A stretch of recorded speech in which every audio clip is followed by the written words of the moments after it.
नमस्कार, search story में आपका स्वागत है। मैं हूं संजना। आइए नजर डालते हैं आज की कुछ खास खबरों पर। नमस्कार। नववर्ष के शुभ अवसर पर सर्च स्टोरी के सभी दर्शकों को मेरी हृदय से शुभकामनाएं। दिल्ली में कार चालकों के लिए 15 दिन की ऑड इवन योजना के कार्यान्वयन के लिए दिल्ली सरकार ने दिल्ली वालों को उपयोगी सूचना मुहैया कराने के लिए ट्विटर से समझौता किया है। दिल्ली में कार चालकों के लिए 15 दिन की ऑड इवन योजना के कार्यान्वयन के दौरान दिल्ली सरकार ने दिल्ली वालों को उपयोगी सूचना मुहैया कराने के लिए ट्विटर से समझौता किया है। दिल्ली के परिवहन मंत्री गोपाल राय ने बताया कि दिल्ली में 1 जनवरी से शुरू होने वाली ऑड इवन वाहन योजना के दौरान ट्वीट लोगों को बस के मार्ग, मेट्रो, ऑटो रिक्शा के बारे में उपयोगी जानकारी उपलब्ध कराएगा। मंत्री ने उदाहरण देकर बताया कि अगर कोई यात्री किसी अनजान इलाके में मेट्रो से उतरा है तो वह ट्वीट की मदद से बस और मेट्रो के मार्ग खोज सकता है। उन्होंने बताया कि ट्वीट के उपयोगकर्ता किसी खास क्षेत्र में सार्वजनिक परिवहन की उपलब्धता के बारे में विस्तृत जानकारी ले सकते हैं। यात्री को पॉल्यूशन फ्री हेल्दी ट्वीट करने के बाद उन जगहों के बारे में बताना होगा जहां वह खड़ा है और जहां उसे जाना है। ट्वीट इंडिया के निदेशक राहिल खुर्शीद ने बताया कि ट्विटर जानकारी हासिल करने के इच्छुक व्यक्ति को तत्काल संबंधित क्षेत्र में सार्वजनिक परिवहन के बारे में जानकारी देगा। परिवहन मंत्री ने बताया कि इन 15 दिनों में नोएडा और गाजियाबाद के लिए सरकार विशेष बसें चलाएगी ताकि अपनी कार से दिल्ली काम करने आने वाले लोग जरूरत पड़ने पर इन बसों की सेवा ले सकें। ब्यूरो रिपोर्ट, नई दिल्ली। बाबा रामदेव का देसी घी विवादों में फंस गया है। उत्तराखंड की कांग्रेस सरकार ने पतंजलि देसी घी की जांच के लिए सैंपल लैब भिजवाए हैं। बाबा रामदेव का देसी घी विवादों में फंस गया है। उत्तराखंड की कांग्रेस सरकार ने पतंजलि देसी घी की जांच के लिए सैंपल लैब भिजवाए हैं। पतंजलि के देसी घी में फफूंद मिलने की शिकायत मिलने के बाद उत्तराखंड के स्वास्थ्य विभाग की टीम ने पतंजलि आयुर्वेद लिमिटेड से सैंपल उठाए हैं और रुद्रपुर लैब में जांच के लिए भेज दिए हैं। लैब रिपोर्ट आने में 14 दिन लगेंगे। 15 दिन में रामदेव के दूसरे प्रोडक्ट की इस तरह से जांच हुई है। इससे पहले 11 दिसंबर को भी आटा नूडल्स के सैंपल की जांच कराई गई थी। भले ही केंद्र में बीजेपी की हो और मोदी को पीएम बनाने में रामदेव के भी प्रयास शामिल हो, लेकिन इन सब के बावजूद रामदेव की मुश्किलें कम होने का नाम नहीं ले रही है। रामदेव के गाय के घी में फफूंद की शिकायत मिलने के बाद सोमवार को उत्तराखंड के स्वास्थ्य महकमे ने पतंजलि आयुर्वेद लिमिटेड पहुंचकर घी के 2 सैंपल लिए और जांच के लिए भेज दिए। खाद्य सुरक्षा विभाग की टीम ने पतंजलि योगपीठ के निकट स्थित पतंजलि आयुर्वेद लिमिटेड फैक्ट्री पहुंचकर बाबा द्वारा बनाए जा रहे गाय के देसी घी की सैंपलिंग की। खाद्य सुरक्षा विभाग इन सैंपल को जांच के लिए रुद्रपुर स्थित लैब में जांच के लिए भेजा है, जिसकी रिपोर्ट 14 दिन में आने की संभावना है। रिपोर्ट आ जाने के बाद मामले की कार्रवाई की जाएगी। Bureau report, Delhi. 10 लाख से ज्यादा सालाना कमाने वालों को गैस सब्सिडी नहीं मिलेगी। सरकार ने देश के अमीर लोगों को एलपीजी सब्सिडी से बाहर करने का मन बना लिया है। आम आदमी से जुड़ी खबर। 10 लाख से ज्यादा सालाना कमाने वालों को गैस सब्सिडी नहीं मिलेगी। सरकार ने देश के अमीर लोगों को एलपीजी सब्सिडी से बाहर करने का मन बना लिया है। 1 जनवरी 2016 से जिसकी टैक्सेबल कमाई 10 लाख सालाना से ऊपर होगी, उन्हें एलपीजी सब्सिडी नहीं मिलेगी। अब सब्सिडी वाला गैस कनेक्शन लेने के लिए सेल्फ डिक्लेरेशन देना होगा कि आपकी सालाना टैक्सेबल आमदनी 10 लाख से कम है।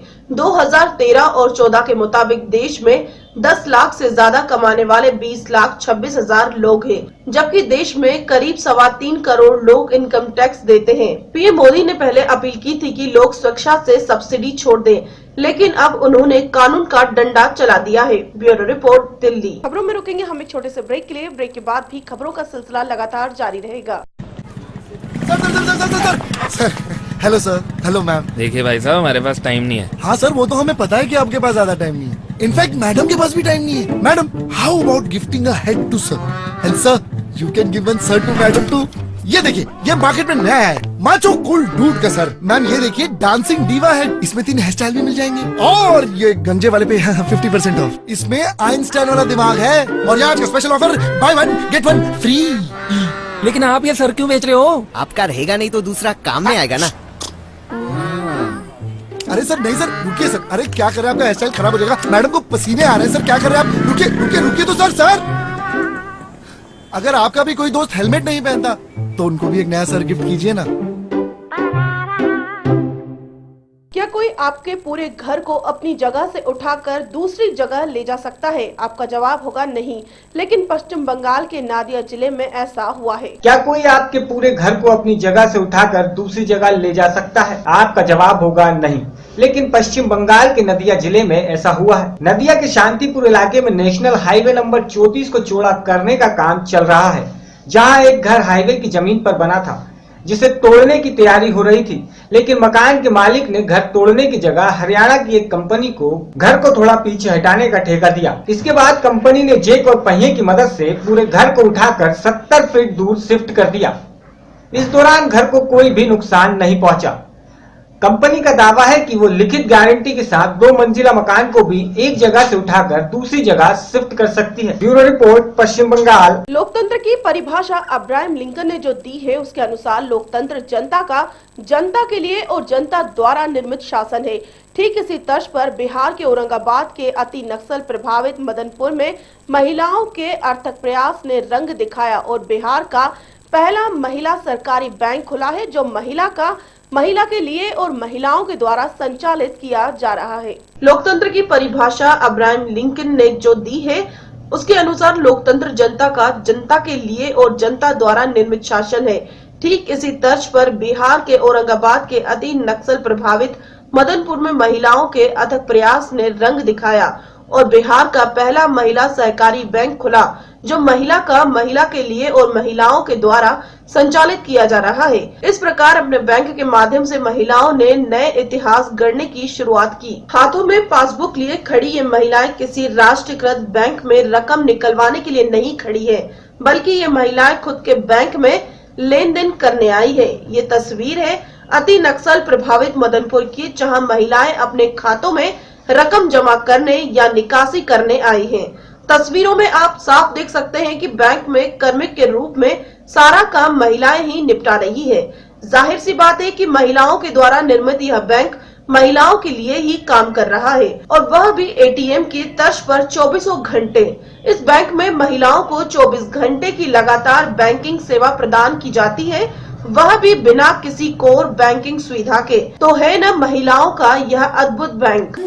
इस बैंक से सर हम लोग का तो बहुत फायदा है, आसान भी है। यहाँ पर था नहीं और बगल में ही हम लोग का हो गया। महिला लोग हम लोग एकजुट होकर के रह रहे हैं, काम कर रहे हैं। हम लोग का तो बहुत अच्छा हो गया। जिंदगी में पहला बार चमत्कार मिला है कि बैंक में लेन देन करते हैं, जरूरी पर 100-200 जमा भी कर देते हैं या और भी करते हैं, लेकिन निकासी में बहुत आसान है हम लोग का। जब भी जरूरी पड़ा, रात में, सुबह में, शाम में, दोपहर कखनियों भी कब भी आते हैं तो यहाँ से निकासी आसान से हो जाता है। सर हम लोग को बहुत बैंक में बड़ी फायदा है। हम नक्सल प्रभावित के रहने वाले हैं। बैंक में जाते हैं तो नंबर लगाते लेते सांझ हो जाता है। हम लोग बहुत इमरजेंसी पड़ता है तो यहाँ आते हैं तो हम लोग के 3% पर ब्याज मिल जाता है। उसी से हम गरीब आदमी हैं, इसी से पूंजी पाका करते हैं। बर बीमारी में बच्चा छोटे बीमार होता है तो बैंक में जाते हैं तो नंबर लगाते लेते सांझ हो जाता है। यहाँ पर जब भी जाते हैं, यहाँ 5 मिनट के अंदर पैसा मिल जाता है। उसे हम अपन काम करते हैं, पूंजी पाका करते हैं, बर बीमारी देखते हैं और फिर वहाँ ब्याज के साथ यहाँ लौटा देते हैं। ये बैंक से बहुत हमको फायदा है। महिलाओं द्वारा इस बैंक को शुरू करने की कहानी संघर्षों से भरी है। ग्रामीण इलाकों में राष्ट्रीयकृत बैंकों की इक्का दुक्का शाखाएं ही हुआ करती हैं। जाहिर सी बात है कि जब बैंक शाखाओं की कमी होगी तो भीड़ भी बढ़ेगी और इस भीड़ में महिलाओं को कुछ ज्यादा परेशानी झेलनी होगी। यही वजह रही कि पहले तो परेशानियों की शिकार ग्रामीण इलाकों की महिलाओं ने छोटे छोटे स्वयं सहायता समूहों के गठन किए और इन्हीं समूहों का समूह आगे चलकर एक महासमूह के रूप में महिला स्वावलंबी सहकारिता फेडरेशन के रूप में अस्तित्व में आया और इस फेडरेशन के द्वारा बैंकिंग का व्यवसाय किया जा रहा है और महिलाओं के साहस भरे शुरुआत के कारण ही इस बैंक को बिहार के पहले महिला बैंक का गौरव हासिल हुआ है। सर सबसे पहली बात तो यहाँ है कि ये जो मदनपुर क्षेत्र है वो पूरी तरह से नक्सली प्रभावित क्षेत्र है, जहाँ पर मतलब बहुत ही खौफनाक तरीके से लोग रहते हैं। यह एक ऐसा सहकारिता बैंक है जहाँ पर महिलाओं को पूरी तरह से रिजर्व कर दिया गया है और इस बैंक में चाहे किसी भी मुसीबत में हो उन्हें बिल्कुल मतलब शीघ्रता से इजीली उनकी निकासी हो जाती है। जबकि ऐसा स्टेट बैंक या फिर ये जो और सरकारी बैंक है उसमें ऐसा प्रेफरेंस नहीं मिलता है लेकिन जैसे बहुत सारी महिलाएं वहाँ होती हैं और वहाँ पास बहुत सारी भीड़ होती है जिनके कारण यदि इमरजेंसी काम होता है तो उनमें उन्हें इमरजेंसी काम होते हुए भी शीघ्रता से पैसा नहीं निकासी हो पाती है। जबकि ये जो सहकारिता ये बैंक हो गया है जिसमें महिला जब चाहे तब चाहे वो रात ही क्यों न हो लेकिन यहाँ पास महिलाओं की समस्याओं का निदान शीघ्र ही कर दिया जाता है। रात हो या दिन हो या सुबह या शाम हो उन लोग को बहुत सरल रूप से पैसा मिल जाता है, यह देखने में आता है और महिलाएं बहुत खुश हैं। यहाँ के विभिन्न प्रकार के लोन लेकर के रोजगार कर रही हैं और उन लोग को सबसे बड़ा फायदा यह है कि कहीं महाजनों के पास नहीं जाना पड़ता है। नक्सल प्रभावित क्षेत्र है, इस क्षेत्र के महिलाएं काफ़ी संख्या में यहाँ पे जुड़ी है, लगता है कि 2500 महिलाएं यहाँ जुटी है। और औरंगाबाद जिले का अति नक्सल प्रभावित क्षेत्र जहां कभी नक्सलियों की बंदूकें गरजती थी और महिलाएं तो क्या पुरुष भी घरों से बाहर निकलने में भय खाते थे, वैसी स्थिति में एक संगठन में महिलाओं के प्रति सार्थक सोच रखी और उन्हें स्वयं सहायता समूह से जोड़कर बैंकिंग की ओर आकर्षित किया। इस प्रकार महिलाओं की जागरूकता ने अपना असर दिखाया और सबों ने मिलकर महिला बैंक की नींव वर्ष 2013 में डाली। आज इस बैंक में लगभग 2500 खाताधारी अपने खातों का संचालन कर रहे हैं। संभवतः बिहार का यह एकमात्र ऐसा बैंक है जो सिर्फ और सिर्फ महिलाओं के द्वारा संचालित होता है और 24 घंटे सेवा देता है। औरंगाबाद से सत्यजीत कुमार सिंह। जय भगवान गोयल ने कहा कि यदि केंद्र सरकार ने पिछले 23 सालों में विवादित राम जन्मभूमि पर मंदिर निर्माण का कार्य शुरू नहीं किया तो हिंदू एकजुट होकर 11 नवंबर 2016 को साधु संतों के आशीर्वाद से राम मंदिर का निर्माण अयोध्या में शुरू कर देंगे। जय भगवान गोयल ने कहा कि पहले 6 साल अटल बिहारी वाजपेयी सरकार रही, जब भी राम मंदिर निर्माण पर कोई कार्य नहीं हुआ। अब पूर्ण बहुमत से केंद्र में नरेंद्र मोदी की सरकार है, ऐसे में उन्हें चाहिए कि वे लोकसभा में मंदिर निर्माण हेतु बिल लाए और जो राजनीतिक पार्टियां राज्यसभा में इस बिल का विरोध करेंगी वे स्वयं राम भक्त जनता के सामने नंगे होंगे। उन्होंने कहा कि देश के तमाम हिंदू संगठनों द्वारा 6 दिसंबर 2015 को विजय दिवस मनाया गया तथा उस दिन उन्होंने प्रधानमंत्री नरेंद्र मोदी को पत्र लिखकर मांग की है कि जिस प्रकार सोमनाथ मंदिर बनाया गया था उसी प्रकार राम मंदिर बनाने के लिए केंद्र सरकार जल्द पहल करे। जय भगवान गोयल ने कहा कि बड़ी दुख की बात है कि पिछले 23 साल से रामलला दुख में है और जिन नेताओं ने राम मुद्दे पर आंदोलन कर शिखर तक पहुंचे आज वे मजे में हैं और इस मुद्दे की ओर कोई ध्यान नहीं दे रहे हैं। गोयल ने कहा कि यदि सरकार राम मंदिर निर्माण के लिए कुछ नहीं करे तो प्रथम चरण में 15 अप्रैल 2016 को राम नवमी के दिन 1.25 करोड़ राम राम लिखी पुस्तिका लिखकर नई दिल्ली में बलिदान स्मारक बनाया जाएगा और अगर इसके बावजूद भी सरकार नहीं जागी तो 11 नवंबर 2016 से राम मंदिर का निर्माण शुरू हो जाएगा। मोदी की पाकिस्तान यात्रा के बारे में गोयल ने कहा कि जो कोई नहीं कर पाया वह मोदी ने कर दिखाया, परंतु अच्छा होता यदि प्रधानमंत्री मोदी हासिफ सईद व दाऊद इब्राहिम को वहां की पाकिस्तान सरकार से मांगते तो इस यात्रा का महत्व और भी बढ़ जाता। लव जिहाद के बारे में बोलते हुए गोयल ने कहा कि यह समस्या हिंदू बहन बेटियों के लिए गंभीर होती जा रही है क्योंकि इंटरनेट पर मुस्लिम लड़के हिंदू लड़कियों को बहला फुसला कर उनको फंसाते हैं। इस बारे में वे 13 मई 2013 में राष्ट्रपति प्रणब मुखर्जी से भी मिले थे और एक RTI भी इस संबंध में उन्होंने लगाई है। साध्वी प्रज्ञा के बारे में पूछे गए एक सवाल के जवाब में गोयल ने कहा कि साध्वी होने के कारण केवल पिछली UPA सरकार ने मुस्लिमों को खुश करने के लिए तथा हिंदू आतंकवाद दिखाने के लिए साध्वी प्रज्ञा को निर्दोष होते हुए भी फंसाया। ये पाकिस्तान होकर के आए हैं, वो उनका अपना एजेंडा है। मोदी जी पूरे विश्व में घूम रहे हैं। शायद ये पहली बार हुआ है कि 34 मुस्लिम राष्ट्र इस्लामिक आतंकवाद के खिलाफ खड़े हुए हैं। ये मोदी जी की पहल के कारण हुआ है। मोदी जी पाकिस्तान जाकर के आए हैं। अगर पाकिस्तान जाने से पहले दाऊद को मांगा जाता, हाफिज को मांगा जाता, या जम्मू कश्मीर में आए दिन जो आतंकवादी भेज भेज के हमारे लोगों को मारा जा, सैनिकों को मारा जा रहा है, इसको बंद करने की बात की जाती तो इस यात्रा का और भी महत्व बढ़ जाता। मगर मोदी जी गए हैं। हम इसके लिए मोदी जी को साधुवाद देते हैं कि उन्होंने वो कर दिखाया जो आज तक कोई कर नहीं पाया, और पाकिस्तान उस पाकिस्तान में शेर की तरह घुस करके पाकिस्तान को बता दिया अभी मैं आ गया हूं। तो लगता है कि अब बर्फ पिघलेगी। जैसे मोदी जी ने कहा था कि ना हम आंखें झुका के बात करेंगे और ना आंखें दिखा के बात करेंगे, शायद वो उस काम को कर रहे हैं।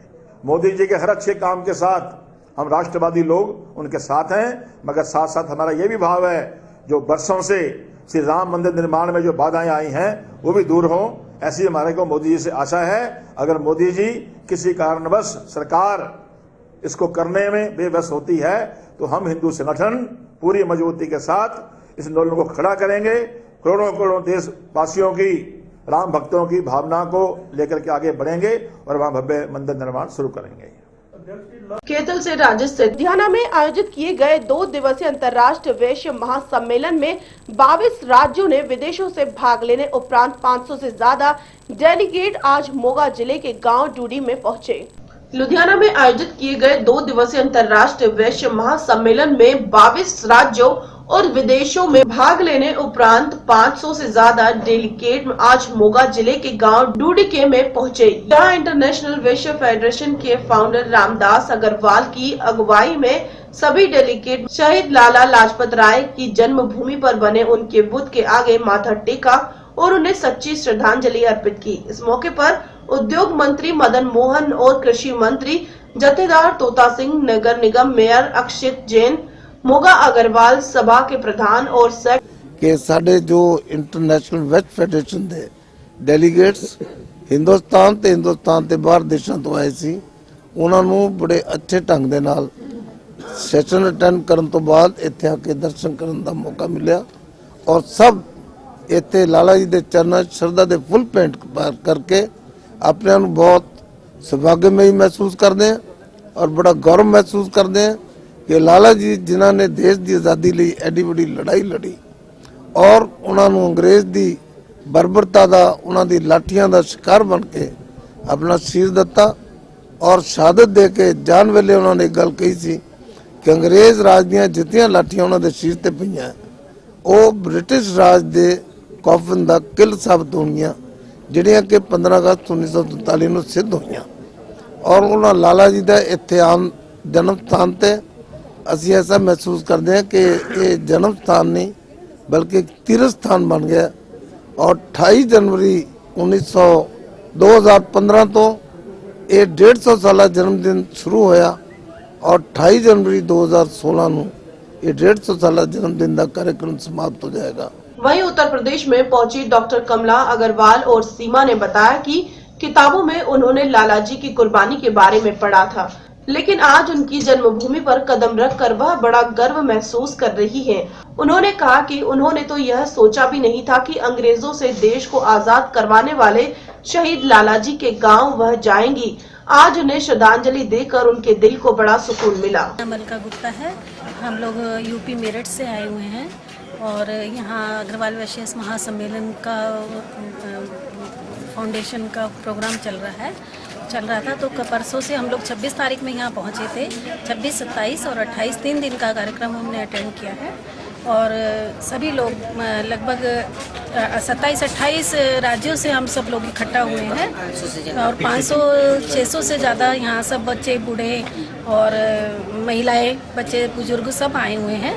सब ने बहुत अच्छी तरह से वहाँ पे अग्रवाल वैश्य समाज की उपलब्धियाँ, उनकी आगे के कार्यक्रमों की रूपरेखा तैयार की और सभी ने बहुत अच्छे से हमारा बहुत अच्छे से स्वागत और सत्कार और माल्यार्पण करके बहुत अच्छे से और एक छोटा में पुरस्कार कहना चाहिए मोमेंटो की तरह हमें दिया है सब लोगों ने।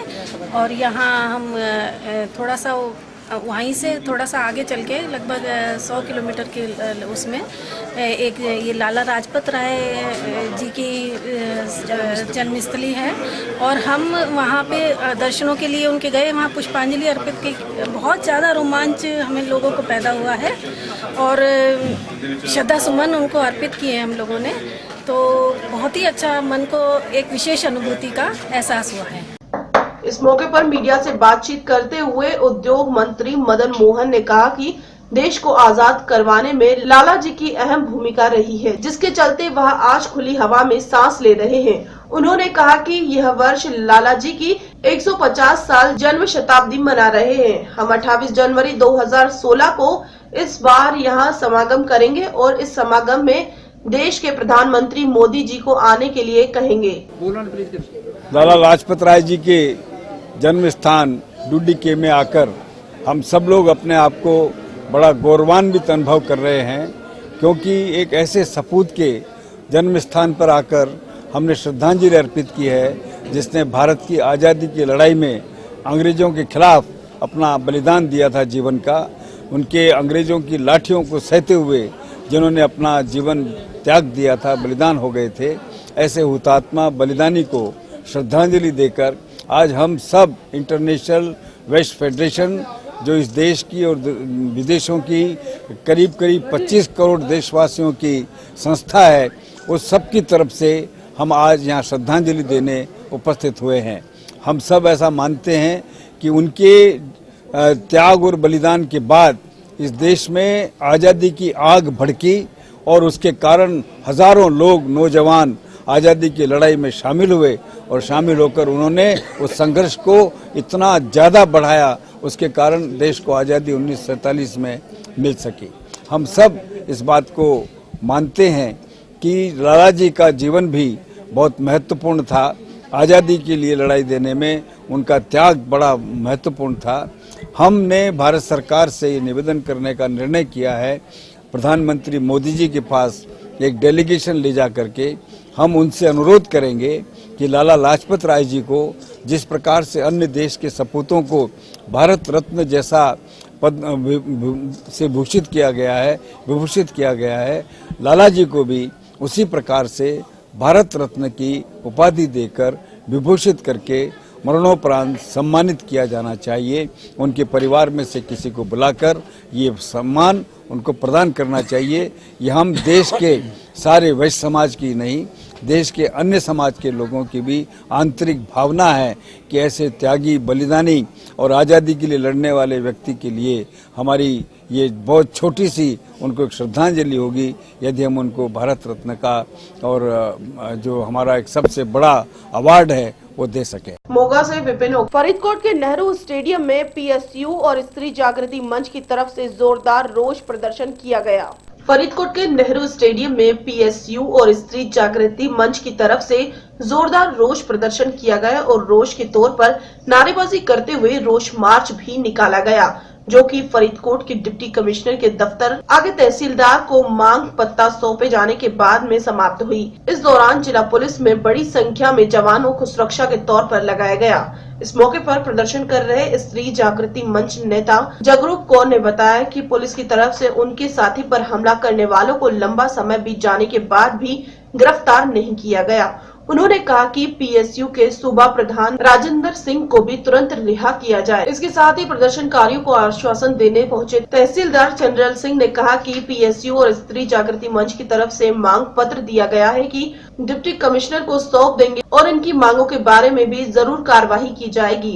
सर ਇਹਦੇ ਵਿੱਚ ਜਿਹੜੇ ਹੈਗੇ ਨੇ ਸਾਡੇ ਦੋ ਮਸਲੇ ਜਿਹੜੇ ਆ ਸਾਹਮਣੇ ਜਿਹੜੇ ਚੱਲ ਰਹੇ ਹੈਗੇ ਨੇ। ਇੱਕ ਜਿਹੜਾ ਕਾਲਾ ਮੁਹੰਮਦ ਜਿਹੜਾ ਹੈਗਾ ਜਿਹਦੇ ਉੱਪਰ ਕਾਤਲਾਨਾ ਹਮਲਾ ਕੀਤਾ ਗਿਆ ਹੈਗਾ, ਉਹ ਕਾਤਲਾਨਾ ਹਮਲਾ ਕਰਨ ਤੋਂ ਬਾਅਦ ਪੁਲਿਸ ਨੇ ਜਿਹੜੇ ਹੈਗੇ 307 ਦੇ ਪਰਚੇ 3 ਪ੍ਰੋਫੈਸਰਾਂ ਤੇ 11 ਬੰਦਿਆਂ ਦੇ ਉੱਪਰ ਬਾਕੀ ਅਣਪਛਾਤਿਆਂ ਦੇ ਉੱਪਰ ਕਰ ਦਿੱਤੇ ਹੈਗੇ ਆ। ਉਹਨਾਂ ਨੂੰ ਜਿਹੜੀ ਹੈਗੀ ਪੁਲਿਸ ਜਿਹੜੀ ਗ੍ਰਿਫਤਾਰ ਨਹੀਂ ਕਰ ਰਹੀ ਹੈਗੀ। ਚਰਿਆਮ ਜਿਹੜੇ ਨੇ ਉਹ ਘੁੰਮ ਰਹੇ ਹੈਗੇ ਨੇ। ਅੱਜ ਵੀ ਉਹਨਾਂ ਨੇ ਸਾਨੂੰ ਜਿਹੜੀਆਂ ਹੈਗੀਆਂ ਧਮਕੀਆਂ ਦਿੱਤੀਆਂ ਹੈਗੀਆਂ ਨੇ। ਜਿਹੜੇ ਤੁਰੰਤ ਜਿਹੜੇ ਕਾਲਾ ਮੁਹੰਮਦ ਦੇ ਕਾਤਲਾਨਾ ਹਮਲਾ ਕਰਨ ਵਾਲੇ 307 ਦੇ ਪਰਚੇ ਵਾਲੇ ਹੈਗੇ ਨੇ, ਉਹਨਾਂ ਨੂੰ ਜਿਹੜਾ ਹੈਗਾ ਤੁਰੰਤ ਜਿਹੜਾ ਵਾ ਗ੍ਰਿਫਤਾਰ ਕੀਤਾ ਜਾਵੇ।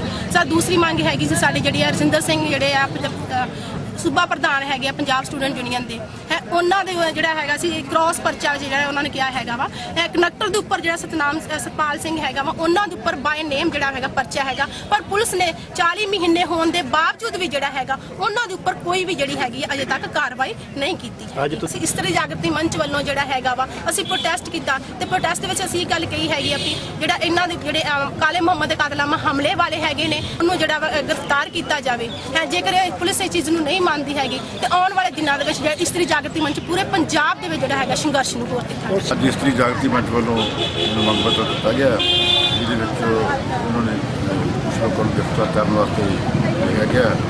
ये ਮੰਗ ਪੱਤਰ ਮੈਂ ਪ੍ਰਾਪਤ ਕਰ ਲਿਆ ਤੇ ਮਾਨਯੋਗ ਡਿਪਟੀ ਫਰੀਦਕੋਟ ਜੀ ਦੀ ਧਿਆਨ ਵਿੱਚ ਲਿਆ ਦਿੱਤਾ ਜਾਊਗਾ। ਜੋ ਵੀ ਇਹ ਅਗਲੀ ਕਾਰਵਾਈ ਬਣਦੀ ਹੈ ਉਹ ਆਪਣੇ ਪੱਧਰ ਤੇ ਕਰਾਂਗੇ। फरीदकोट से नरेश शर्मा की रिपोर्ट। आम आदमी पार्टी उस नेता को अपनी पार्टी में शामिल कर रही है जो बेदाग है और आम लोगों की राय में अच्छा नेता है।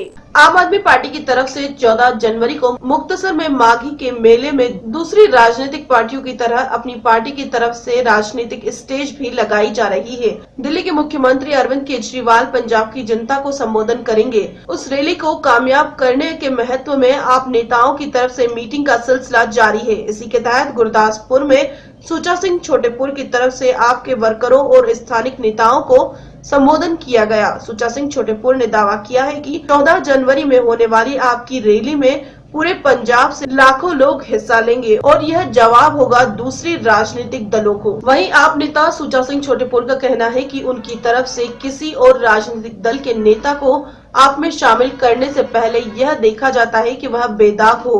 वहीं इसी के तहत सुखपाल सिंह खेरा को शामिल किया गया है और आगे भी ऐसा ही होगा। जलंधर की सारी प्रेस का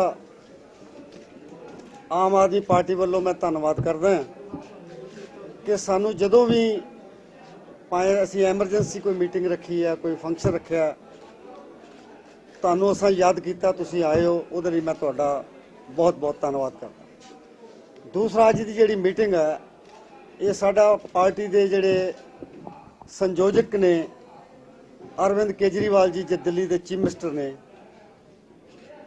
वो चीफ मिनिस्टर बनने तो बाद पहली बारी पंजाब च किसी जनतक इकट्ठ दे विच आ रहे ने।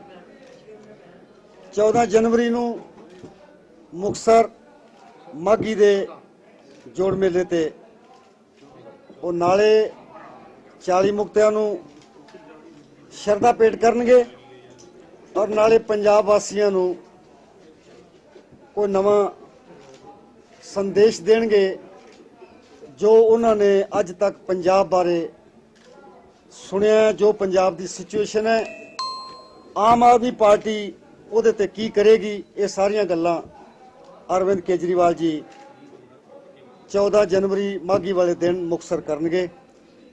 उस फंक्शन की कामयाबी वास्ते असी आम आदमी पार्टी वालों सारे साडे साथी जिहड़े है असी हर जिले दे विच अपने वलंटीयर्स का इकट्ठ रखिया सी, जिन्हां दी उत्थे उस सभा नूं कामयाब करने वास्ते जिन्हां दी ड्यूटियां लाउणियां, उस सिलसिले च अज असी इत्थे आए हैं।